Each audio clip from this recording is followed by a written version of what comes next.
नमस्ते everyone. SSC CGL 2026 का tier 1 conduct कराया जाएगा अगस्त में। यानी अभी से आपके पास 8 महीने का समय है अपने सरकारी नौकरी के सपने को पूरा करने के लिए। इन 8 महीनों में हर महीने का क्या प्लान होना चाहिए, कौन से रिसोर्स फॉलो करने हैं और स्ट्रैटेजी कैसे बनानी है। जनवरी के बचे हुए 3 हफ्तों में एग्जाम को समझना है और खुद को एनालाइज करना है।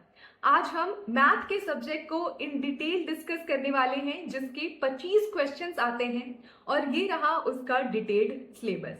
ये सिलेबस देख के आपको अपने पुराने कर्तव्य याद आ रहे होंगे कि क्या आपने 10वीं तक अर्थमेटिक के टॉपिक को अच्छे से किया था, परम्यूटेशन कॉम्बिनेशन पे ध्यान दिया था, और इसी आधार पे आपकी पूरी प्रिपरेशन अब डिपेंड करेगी। एनालाइज करना है आपको, प्रीवियस ईयर का एक मॉक देना है, 2025 का पेपर आपको अटेम्प्ट करना है। आप आरपी रेवोल्यूशन की वेबसाइट पे जाके, क्रैक्यू पे जाके कंप्लीटली फ्री में ये मॉक दे सकते हैं। किसी भी अदर वेबसाइट पे जहां भी आपको पसंद हो आप वहां से अटेम्प्ट कर लें। 1 घंटे का मॉक देना है। आप मैथ पे 25 से लेके 30 मिनट से ज्यादा ना दें और उसके बाद आपको इस आधे घंटे के मैथ के पेपर को एनालाइज करना है कम से कम 4 से 5 घंटे देके। हर एक क्वेश्चन को आपको समझना है और उन टॉपिक्स को 3 बकेट में डिवाइड करना है। पहले ऐसे क्वेश्चन जो कि आपसे बन गए, यानी कि उसके कॉन्सेप्ट आपके क्लियर हैं, उस पर अभी इतनी ज्यादा मेहनत करने की जरूरत नहीं है। इनको हम रखेंगे प्रायोरिटी 3 में।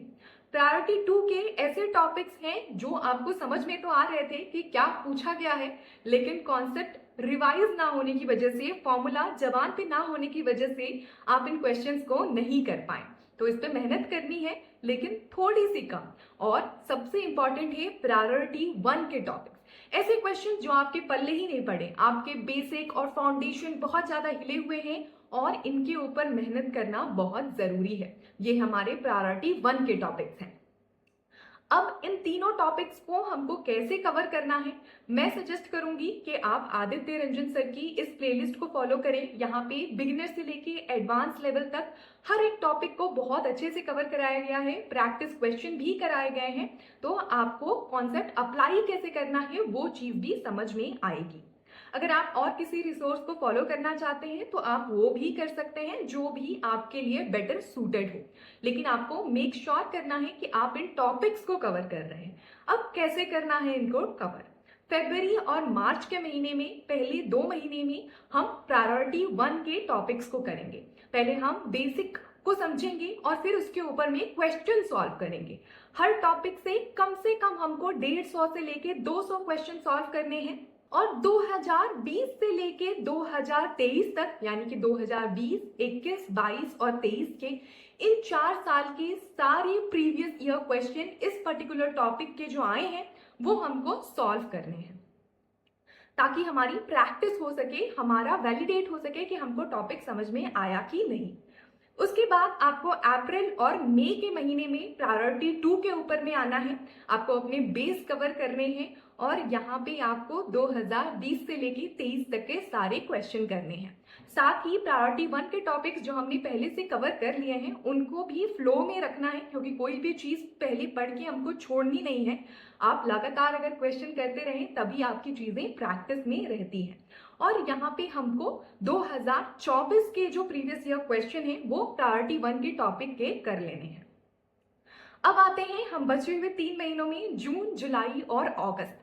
यहाँ पे सबसे इंपॉर्टेंट है मॉक देना और मॉक के थ्रू रिवाइज और प्रैक्टिस करना।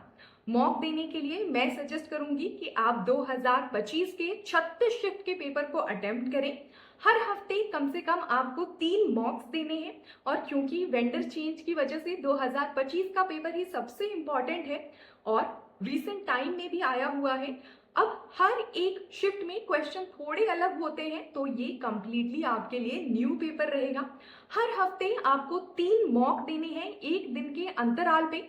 जैसे आपने पहला मॉक दिया, उसको आपने एनालाइज किया कि कौन से टॉपिक आपसे बन पाए और कौन से टॉपिक में अभी भी कमी है। आपको वापस अपने नोट्स पे जाना है, वापस अपने रिसोर्स वीडियो लेक्चर्स के ऊपर पे जाना है और इस टॉपिक को फिर से कवर करना है।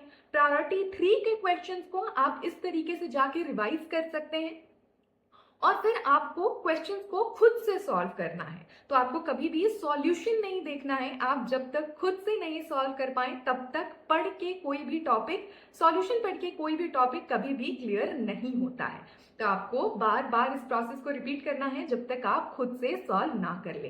1 स्टेप एट अ टाइम लेना है, यानी कि आपने एक मॉक दिया, 2 टॉपिक सेलेक्ट किए, उन 2 टॉपिक को अच्छे से रिवाइज किया, प्रैक्टिस किया और अगले मॉक में आपने इन दोनों टॉपिक के क्वेश्चन को सही से अटेम्प्ट किया। ऐसे ऐसे एक एक करके आपका रिविजन होगा और आपकी प्रैक्टिस हो जाएगी और फाइनल एग्जाम तक आप ज्यादा से ज्यादा क्वेश्चंस को कर पाएंगे। मैं सजेस्ट करूंगी कि आप अपनी प्रिपरेशन को अभी से ही शुरू कर दें और डिले ना करें, क्योंकि जितना टाइम कम रहेगा उतनी जल्दीबाजी में टॉपिक्स छूट जाएंगे। That's pretty much about it. अगर आपको ये वीडियो पसंद आई हो तो डेफिनेटली चैनल को सब्सक्राइब करें और ऐसे बहुत सारे वीडियोस आते रहेंगे। All the best.